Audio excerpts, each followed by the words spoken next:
Assalamualaikum warahmatullahi wabarakatuh. Bismillahirrahmanirrahim. Alhamdulillahil hannanil mannan. Wassalatu wassalamu ala sayyidi waladi adnan wa ala alihi al-athhar wa sahbihi al-akhyar wattabi'ina lahum bi ihsan ma ta'aqaba al-lailu wan nahar.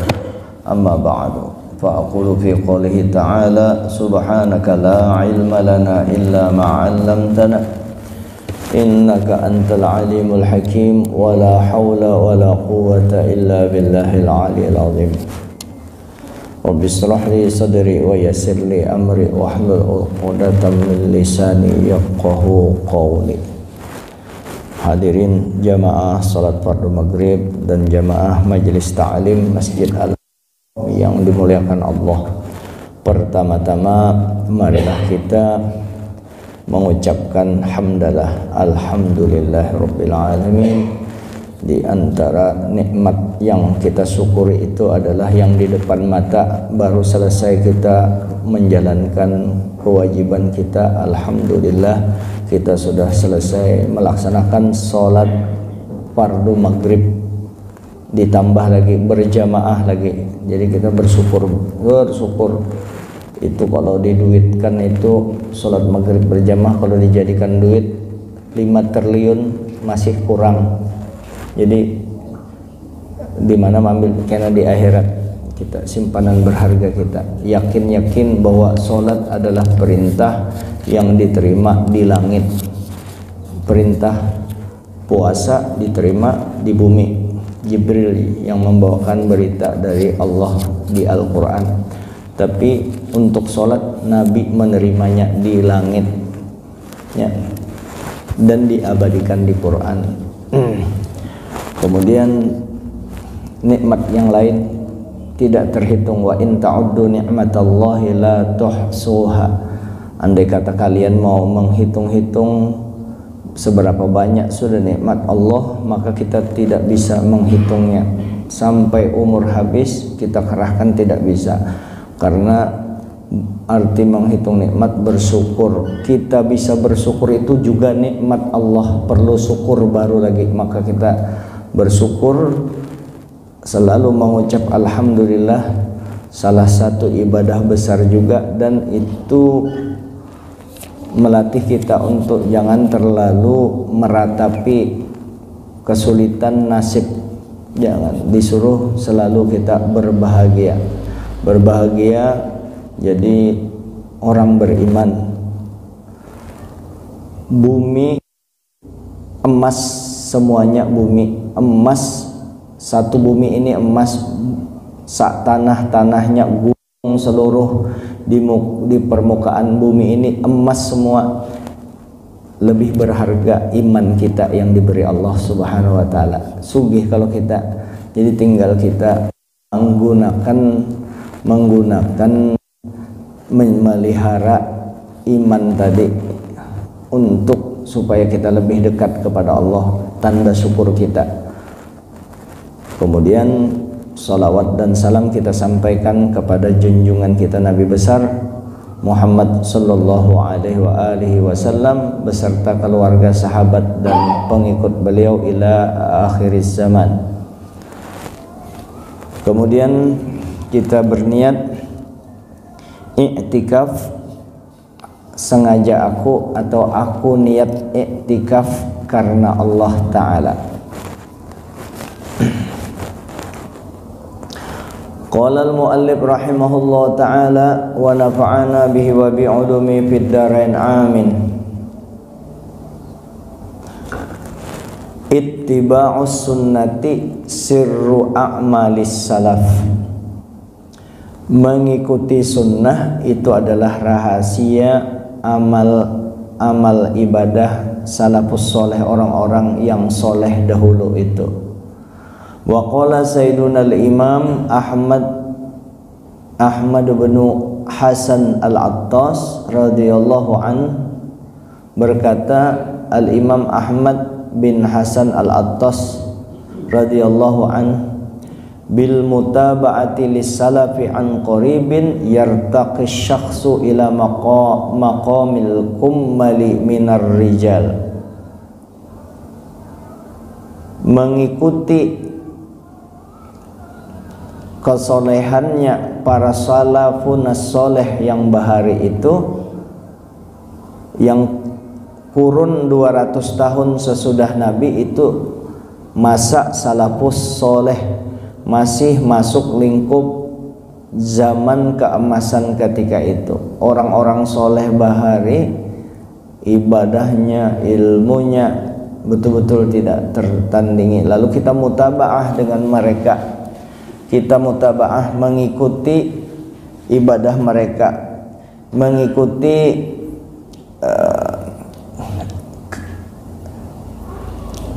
kesolehan mereka. Para salafus soleh bahari ibadahnya luar biasa, ilmunya tabahur, menjauhi larangan Allah juga luar biasa. Itu yang kita ikuti. Mengikuti mereka itu dalam waktu yang singkat bisa menaikkan derajat seseorang kepada makom yang sempurna daripada orang-orang yang dekat dengan Allah, daripada makom para aulia. Lianna siyarahum, karena ya perjalanan ibadah mereka ya ala bisatil mutaba'ati lahu sallallahu alaihi wasallam, karena mereka sempurna mengikuti hamparan sunnah yang diberikan kepada mereka ya dari Nabi kita sallallahu alaihi wasallam. Jadi tidak bakalan salah, insya Allah aman mengikuti. Karena kalau kita langsung mengikuti Nabi, tentu kita melalui sabda beliau, yaitu hadis. Hadis kita terbatas pengetahuan kita, lalu ulama para salafus soleh dahulu mempraktekkannya. Siapa salafus soleh? Tentunya para ulama ul-amilin, ulama yang mengamalkan ilmunya, yang muktamad, yang muktabarah, yang tidak sembarangan. Salafus soleh ini ditetapkan jadi ulama yang soleh, kemudian menetapkan ini ulama yang bisa kita pegangi, muktamad, disepakati, dipegangi oleh para ulama dahulu. Walam takul lahum niyatun fi harakatihim wa sakanatihim illal mutaba'ata lahu sallallahu alaihi wasallam. Tidak ada niat, satu niat pun dari mereka di dalam gerak mereka, diam mereka, kecuali mengikuti Nabi kita sallallahu alaihi wasallam, tidak berdasarkan hawa nafsu. Nah, itulah mereka yang kita ikuti. Kalau di Ahlus Sunnah wal Jamaah, di mazhab 4 itu bidang fikihnya, Imam Malik, Imam Hanafi, Imam Malik, Imam Syafi'i, dan Imam Ahmad bin Hanbal. Kemudian di tauhidnya Abu Hasan al-Ash'ari dan al-Maturidi. Di bidang tasawufnya al-Imam Ghazali, yaitu al-Imam Muhammad bin Muhammad al-Ghazali. Imam Ghazali itu nama beliau Muhammad, ayah beliau Muhammad, kakek beliau Muhammad. Kemudian yang diikuti lagi siapa? Junaidi al-Baghdadi. Itu yang jadi. Kalau yang menyimpang dari yang 4 ini, tajam menyimpangnya, berarti lain tuh. Dan di bawah Imam Ghazali kan Imam Junaidi al-Baghdadi, ribuan ulama yang melebarkan kalau ranji turunan ilmu mereka itu yang kita ikuti. para ulama bahari. Wa qala radhiyallahu anhu kullu amalin min a'malis salafin al-alawiyyin ajidu lahu dalilan minas sunnatin nabawiyah. Setiap amal daripada ibadah-ibadah yang dilakukan pendahulu-pendahulu para alawiyin, anak cucu Nabi itu didapatkan baginya ada dalil, pasti ada dalil dari sunnah nabawiyah. Setiap yang dilakukan itu tidak satupun yang bid'ah, pasti ada sunnah dari Nabi kita. Fa'adatuhum, dan kebiasaan mereka, mulhaqatun indana bil ibadat, selalu terhubung di sisi kita dengan ibadat. Wa idza balaghani anhum amalun, apabila ya kata Said Ahmad bin Hasan Al-Attas, apabila sampai kepadaku daripada mereka satu amal, laisa lahu dalilun, tidak ada dalilnya, la usari'u ila inkarihi, tidak langsung aku mengingkarinya. Jadi kalau ada amal-amal orang dahulu dalilnya tidak ada di Quran, di hadis, tidak berani aku langsung mengingkarinya, membatalkannya, tidak berani. Mesti berarti ada pemahaman secara kontekstual, aman itu. Misalnya ada amalan orang dulu itu ya Allah masih Allah itu kan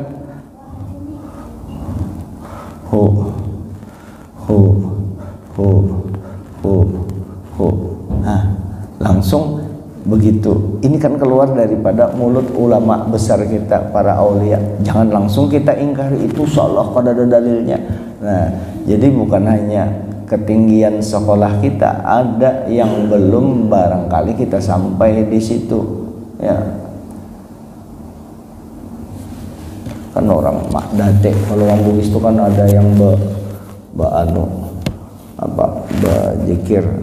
zikir khalwatiyah, macam-macam, la ilaha illallah, macam-macam, kan ada yang tangannya yang kayak ini, nah, Allah macam-macam. Itu diantaranya contoh, tidak langsung diingkarkan. Misalnya juga seperti ulama ya mendatangi kuburan, jangan diingkarkan, dalilnya tidak ada. Tunggu dulu, apalagi memang ada dalilnya, kamu belum ketemu ya, langsung disirikkan. Nah, itu yang tidak kita ikuti. Bal abahasu, bahkan aku mencari fi kutubis sunnah hatta azfara bidalilih, bahkan aku sampai cari di beberapa kitab sunnah sampai aku beruntung mendapatkan dalilnya. Wa kuntu muta'ajjiban, dan aku kagum min amalihim, daripada amal-amal orang dulu, fi dukhulil zawji ala zawjatihi lailataz zafafi min kaunihi fi baiti ahliha, daripada masuk mengumpuli istrinya ya, suami berhubungan dengan istrinya di malam pengantin baru, daripada keadaan di rumah keluarganya. Hatta waqaftu fi kutubil hadisi ala bina'in Nabi sallallahu alaihi wasallam sayyidatina Aisyah radhiyallahu anha fi baiti abiha as-Sadiq radhiyallahu anhu, sampai masalah malam pengantin baru pun di situ mereka membahas semua sampai di situ. Apalagi masalah sholat, apalagi yang berhubungan dengan ibadah yang mahdoh, ibadah tertentu. Wa qala radhiyallahu anhu salafunal alawiyyuna la yad'una al-awaida illa biniyatis salihah. Salafus saleh itu tidak pernah menyanyiakan, mengenyampingkan, menganggap remeh kebiasaan-kebiasaan adat setempat ya, tidak pernah menganggap remeh ya adat-adat kecuali dengan niat yang baik.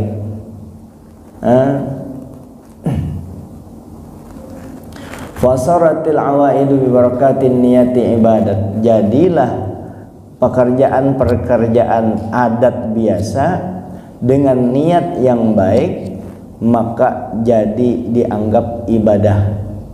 Kalau masuk ke wilayah hukum fikih, al-adah muhkamah. Adat itu bisa dipertimbangkan jadi hukum selama adat itu tidak mafsadah, tidak rusak, maka adat itu bisa dijadikan hukum. Karena ada hadis Nabi secara umum, ma ra'al muslimuna hasanan fahuwa indallahi hasanan. Ma ra'al muslimuna hasanan fahuwa indallahi hasanun. Apa yang dianggap oleh orang Islam itu, mayoritas Islam itu menganggap itu baik, maka itu di sisi Allah Ta'ala baik juga, selama tidak ada dalil atau firman Allah atau hadis Nabi menyatakan itu tidak baik, dilarang, kada boleh.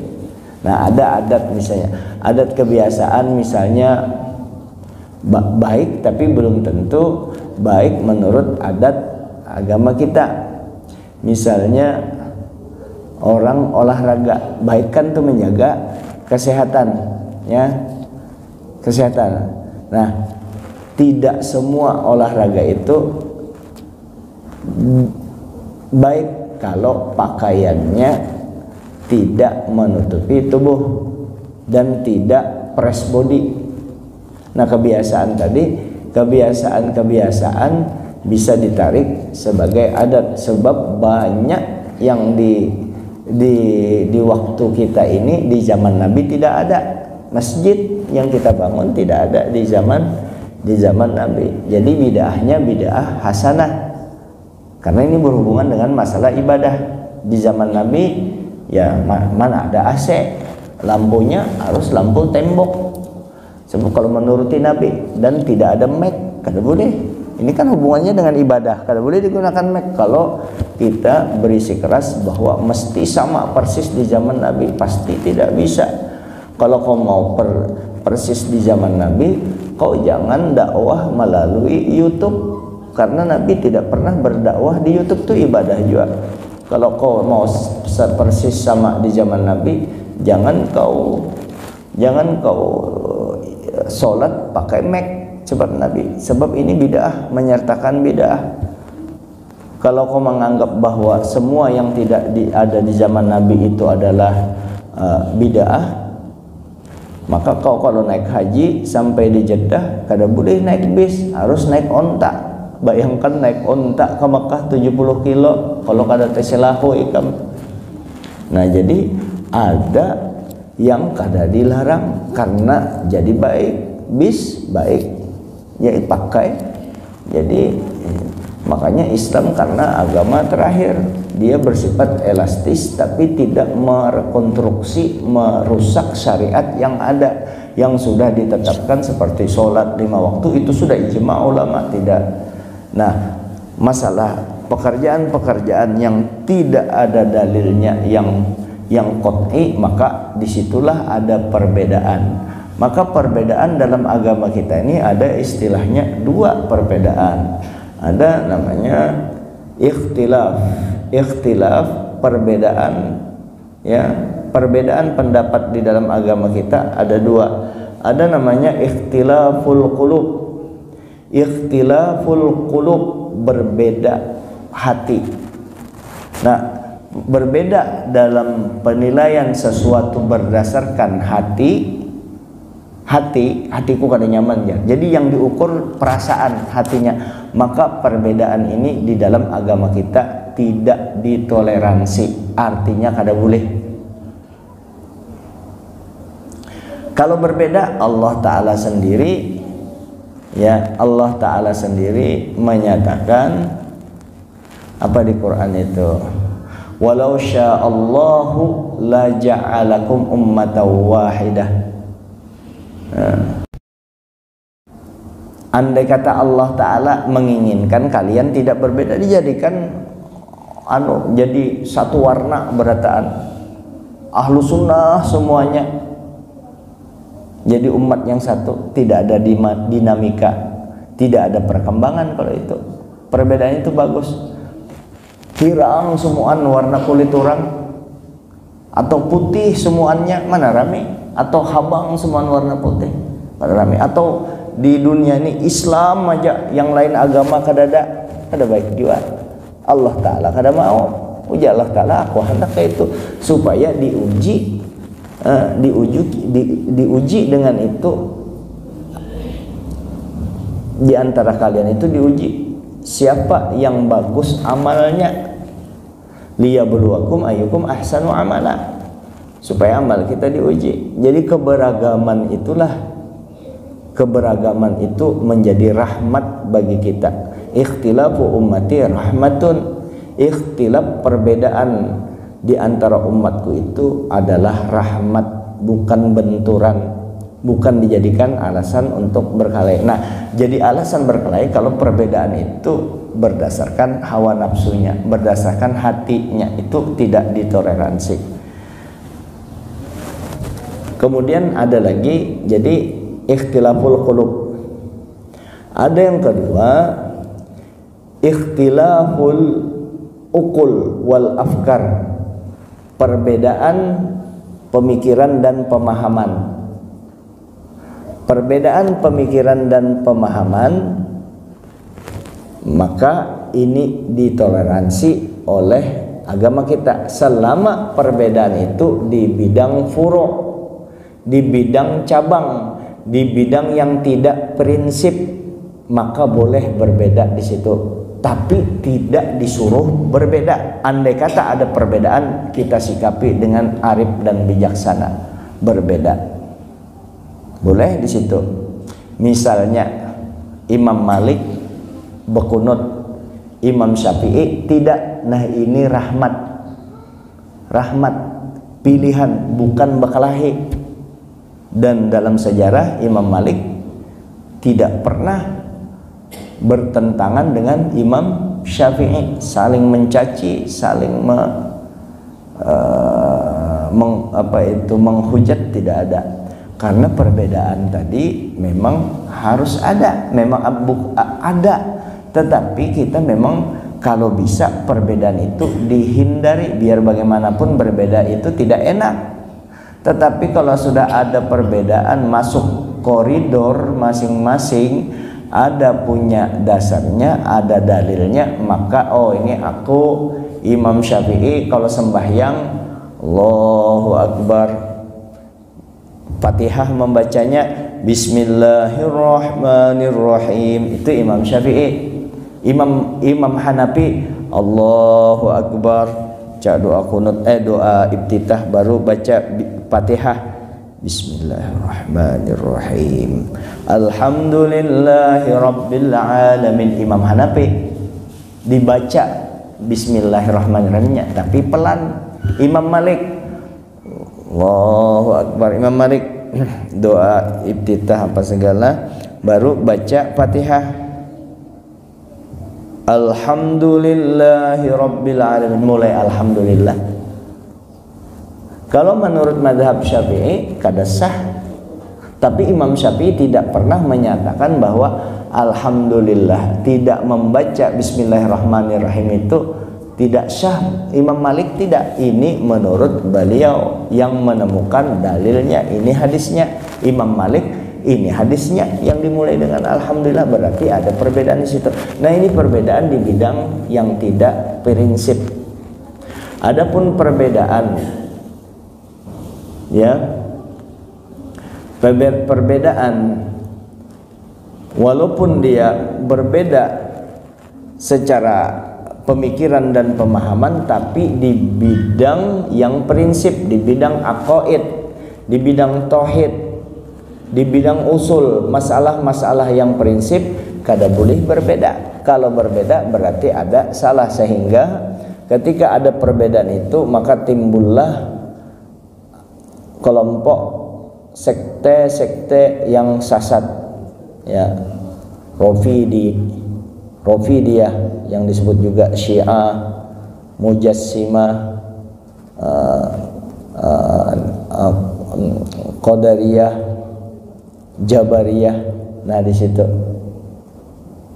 Nah itu kada boleh di bidang i'tiqad, di bidang keyakinan, masalah kekuasaan Allah, masalah malaikat, masalah nabi sesudah Nabi Muhammad. Nah, itu masalah pokok, kada boleh berbeda kita. Nah ketika ada terjadi perbedaan itu, maka sudahlah kita masing-masing ada punya dalil. Nah maka dilihat Ahlus Sunnah wal Jamaah tidak pernah mengecilkan pendapat orang lain, kecuali ada satu pendapat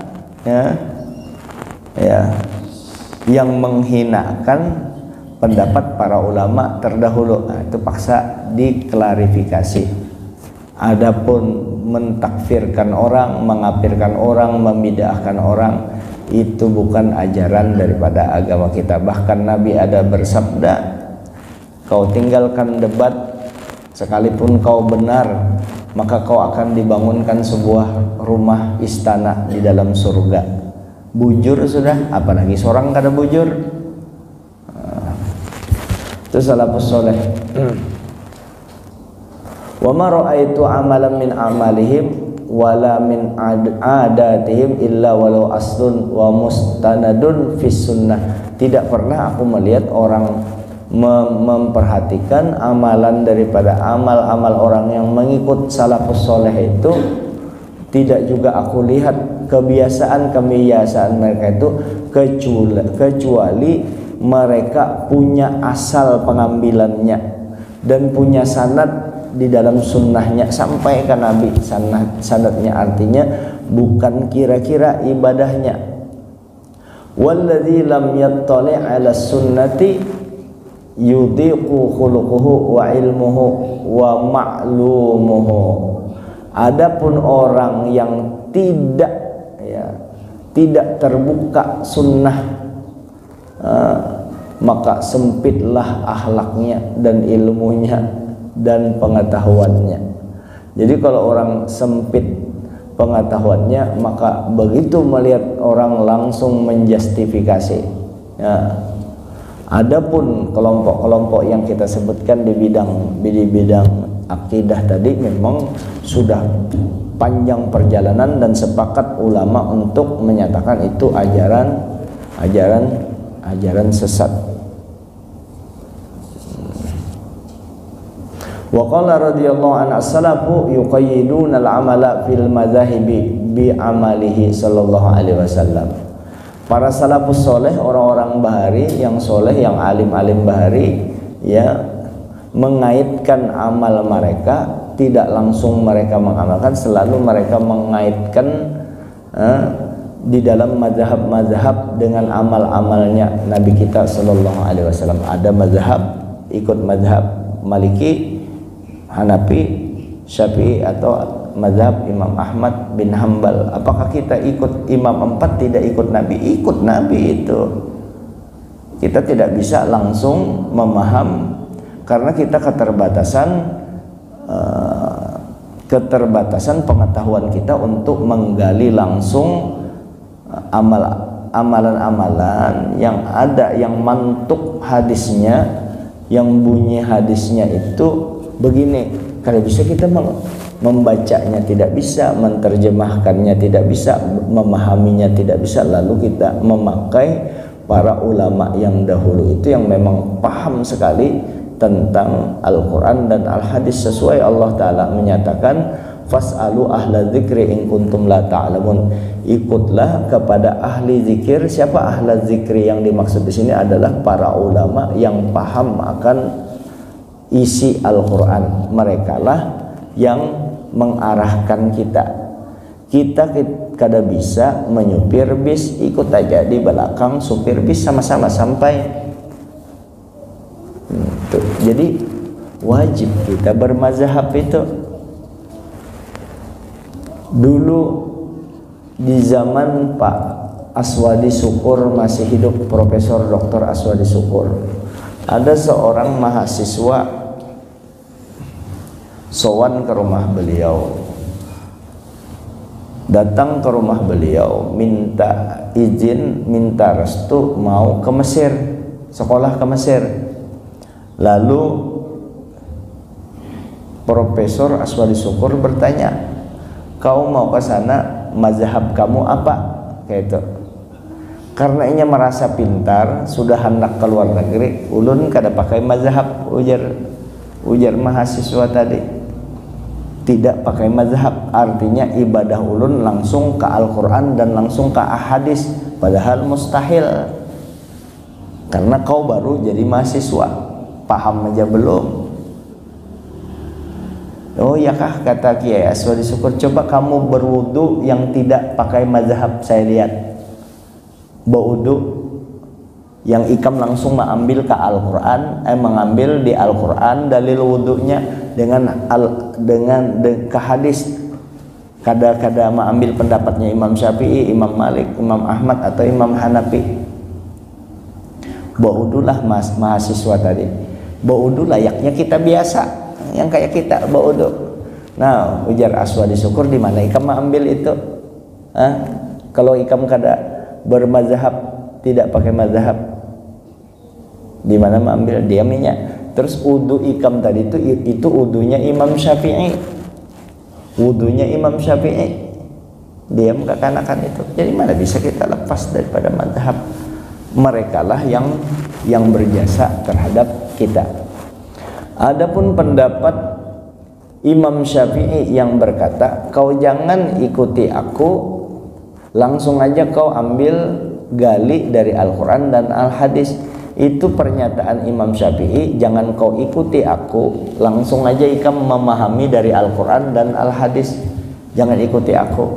Itu kata-kata beliau itu untuk siapa? Itu untuk ulama, orang yang ahli betul menggali Al-Quran dan Hadis, supaya ada pertambahan khazanah keilmuan, supaya semakin luas pemahaman Islam ini.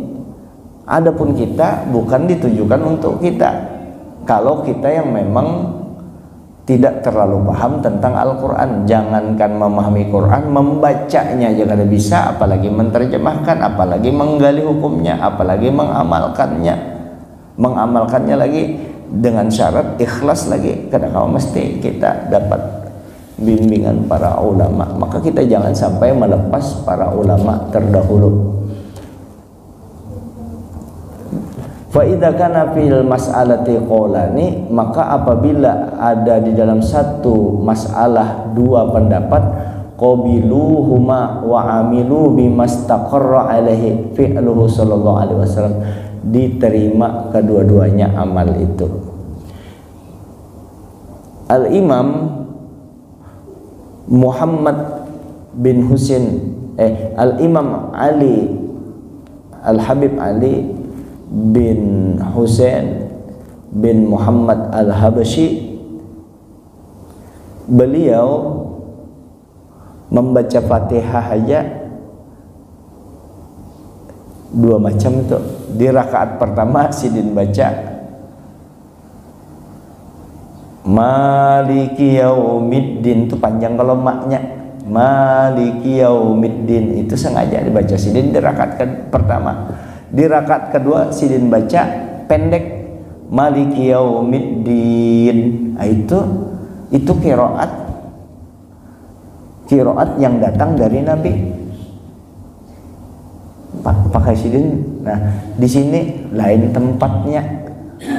Maulah orang bingung, dipadakan orang ajaran baru pulang, yang normal aja dua-duanya Maliki Yaumiddin. Di sini mazhab Syafi'i, baca Fatihah pakai Bismillahirrahmanirrahim. Tapi Imam Syafi'i ketika salah seorang yang bijaksana berada di masjid, jamaahnya mayoritas bermazhab Hanafi, maka ketika itu karena pengurus masjid, jamaah yang ada memuliakan beliau sebagai ulama besar, tamu, Lalu beliau dimohon untuk jadi imam. Akhirnya beliau sholat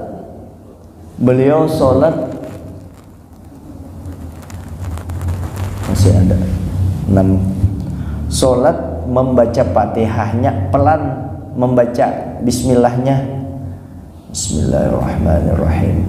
Alhamdulillahi rabbil alamin. Ditanya beliau setelah sholat, kenapa pian? Maka mazhab Syafi'i benyaring baca Fatihahnya, kenapa pian pelan? Ujar Sidin, aku tahu di tempat ini orang semua bermadzhab, mayoritas bermadzhab Hanafi. Aku karena menghormati Imam Hanafinya dan menghormati kalian pengikut Imam Hanafi. Dan Sidin kada menyalahkan. Nah, berbeda kita sekarang.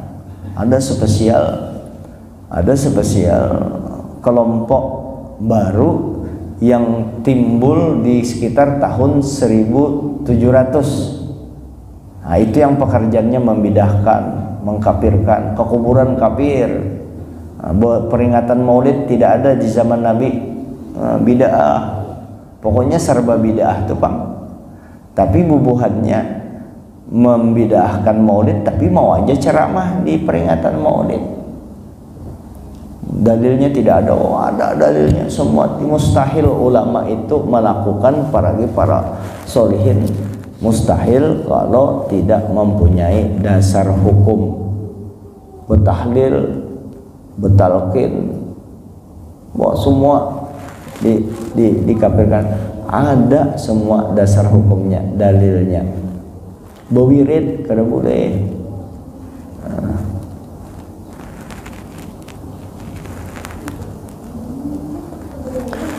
Wa min adatihim al-hasanah radhiyallahu anhu fi tarbiyatil aulad. Di antara kebiasaan yang baik para aulia itu, nah selesai sudah tadi itu, di dalam mendidik anak-anaknya. Qala Sayyiduna al-Imam Idrus bin Umar al-Habashi nafa'allahu bihi, berkata Sayyiduna al-Imam Habib Idrus bin Umar al-Habashi nafa'allahu bihi, semoga Allah Ta'ala memberikan manfaat dengannya. Inna min adati, sesungguhnya daripada kebiasaan adatis salaf, kebiasaan salafus soleh bahari, hamla auladihimus sighari ila hadratil akabir. Kebiasaan orang soleh bahari, kalau ada ulama, ada habib yang soleh, ya, habib yang soleh, digendongnya, dibawa ke dekat, dibiasakan mendekatkan kepada para ulama-ulama besar yang soleh. Dan itu syaratnya harus kada boleh sombong, kada boleh itu mengkultuskan. Siapa sih mau mengkultuskan, apalagi ulama besar itu tidak pernah merasa tinggi hati. Kalau sedikit aja dia tinggi hati, tidak bakalan diangkat oleh Allah Ta'ala derajatnya. Tidak memberi berkah aja apa, bukan memberi berkah, memberi artinya kayak dia punya berkah, tidak melanjutkan berkah Allah Ta'ala kepada orang lain. Nah, supaya apa? Membawa kepada para ulama itu liyukabbiru alaihim wa yad'u lahum, supaya wa yubarriku alaihim wa yad'u lahum, supaya minta barokahnya, doanya para ulama tadi, dan supaya mendoakan bagi anak kita. Doa orang soleh itu kan luar biasa. Ini kita sambung lagi, doanya orang soleh. Jangankan itu, di antara ya karomahnya, kemuliaannya orang-orang soleh itu, kemuliaan orang soleh itu, Allah Ta'ala mengampuni orang yang ikut menyembahyangkan beliau yang soleh itu, orang-orang soleh, para aulia. Maka kita dianjurkan, sangat dianjurkan diupayakan kita ikut sembahyang di situ. Kenapa? Supaya kita termasuk orang yang diampuni oleh Allah Subhanahu wa taala. Sebagaimana yang telah dilakukan Imam Syafi'i. Imam Syafi'i pertama beliau berpesan menjelang wafatnya, karena dokter pribadi beliau itu buyutnya Nabi, Sayyidatuna Nafisah. Beliau diagnosanya Nafisah itu dokter yang luar biasa. Kata Imam Syafi'i, kalau menurut Pian untuk tahun ini dikit, ketika Imam Syafi'i sudah berumur 54 tahun, menurut Pian ulun ini tahun ini masihkah lagi secara medis kira-kira bisa bertahan hidup lagi? Ujar Siti Nafisah kada jamin jasin, kada memadahkan Pian pasti mati tahun ini, wallahu alam. Artinya di tahun ini kemungkinan Pian sudah tutup umur kayak itu, tapi tidak dinyatakan pasti ya kalau kayak itu. Ya di tahun-tahun sebelumnya aman aja menurut medis kata beliau. Nah, ternyata di tahun itu Imam Syafi'i wafat. Sebelum beliau wafat berpesan kepada semuanya bahwa mohon nanti kalau saya meninggal, Sayyidatuna Nafisah yang menyembahyangkan saya, cucu Nabi. Kenapa? Tabarruk mengambil berkahnya Nafisah. Lalu sebelum dibawa ke jamaah laki-laki, dibawalah menuju rumah Nafisah, disinggahkan di rumah Nafisah. Itulah sholat pertama untuk Imam Syafi'i. Kemudian dibawa lagi ke masjid untuk disolatkan orang banyak. Ketika 2 kali sholat itu, maka Imam Syafi'i diampuni oleh Allah Ta'ala. Walaupun sudah diampuni ya, karena disolatkan oleh orang soleh, perempuan yang soleh. Nafisah wanita luar biasa, solehnya luar biasa, kesolehannya. Nah terus orang yang mensolatkan Imam Syafi'i di masjid 2 kali solat, mereka yang mensolatkan Imam Syafi'i di masjid diampuni oleh Allah Subhanahu wa ta'ala dosanya, karena mereka menyolatkan orang yang soleh. Jadi 2 kali sholat tadi bujur-bujur membawa manfaat barokah. Nah Imam Syafi'i ini kan makom sidin di Mesir, makom sidin berdekatan dengan guru beliau yang bernama Waqi', guru beliau, ulama besar. Nah itulah tentang kebiasaan para salafus soleh. Kalau ada orang-orang besar, anaknya digiring, dibawa menghadap orang soleh, dilajari beradab, mengambil berkah orang soleh. Tidak mengkultuskan, sama sekali tidak, karena umat Islam itu tahu Allah tidak bakalan jadi hamba, atau sebaliknya hamba tidak bakalan jadi Tuhan. Tukang kursi dengan kursi buatan tukang kursi, sehebat apapun kursi itu jadi tukang kursi, dan tukangnya kada mungkin jadi kursi. Tuhan mengkayak aja hebat, hamba kada bakalan jadi Tuhan. Yang dilarang kita menyembah hamba yang selama ini tidak menyembah. Tabarrukan, dan masalah tabarruk itu dalilnya full. Insya Allah akan kita bacakan tentang bagaimana Nabi memberikan contoh tabarruk kepada umatnya. Saya kira ini dulu, minta maaf atas segala kekurangan. Mudah-mudahan kita senantiasa mendapatkan petunjuk dan hidayah, taufik, pertolongan Allah untuk terus kita berjalan di jalan yang benar. Hadanallahu wa iyyakum ajma'in. Wallahu muwaffiq ila aqwamit thoriq. Assalamualaikum warahmatullahi wabarakatuh. Al-Fatihah. A'udzubillahi minasyaitonir rajim. Bismillahirrahmanirrahim. Iyyaka na'budu wa iyyaka nasta'in. Ihdinas siratal mustaqim. Siratal ladzina an'amta 'alaihim ghairil maghdubi 'alaihim. Bismillahirrahmanirrahim. Bil alamin. Wassalatu wassalamu ala asyrafil anbiya'i wal mursalin wa ala alihi washabbihi ajma'in. Allahumma ya rabbi bi jahi nabiyyikal mustafa rasulikal murtada wa bi jahi wa sahbihi وبجاه العلماء والأولياء والصلحاء اللهم طهر قلوبنا من كل وسب يباعدنا من شهادتك ومحبتك وأمتنا على السنة والجماعة والشوق إلى لقائك يا ذا الجلال والإكرام يا أرحم الراحمين ربنا آتنا في الدنيا حسنة وفي الآخرة حسنة وقنا عذاب النار وصلى الله على خير خلق نور عرشه سيدنا مولانا محمد وعلى آله وصحبه وسلم بفضل سبحان ربك رب العزة عما يصفون وسلام على المرسلين والحمد لله رب العالمين.